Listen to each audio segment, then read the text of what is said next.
ওমা কি করছো? এই যে বাড়িতে সবজি নেই, কিছু আলু পেঁয়াজ আছে, কেটে রাখছি।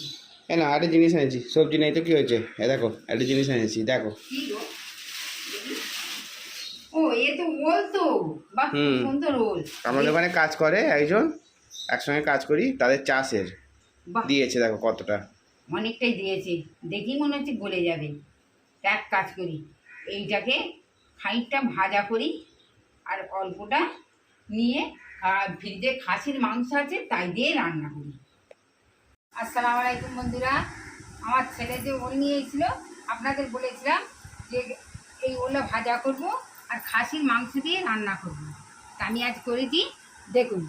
এই ওল ভাজা করেছি, খাসির মাংস দিয়ে ওল রান্না করেছি, আর বাড়িতে পেঁপে ছিল, পেঁপে ভাজা করেছি, আর সাদা ভাত করেছি।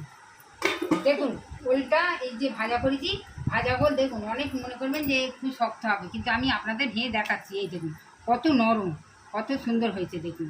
আর আমি এই রান্নাগুলো দেখাচ্ছি আপনাদের, দেখুন কত সুন্দর নরম হয়েছে, একদম মাখনের মতন। দেখুন, এই দেখুন, দেখুন, এই দেখুন, নরম হয়েছে।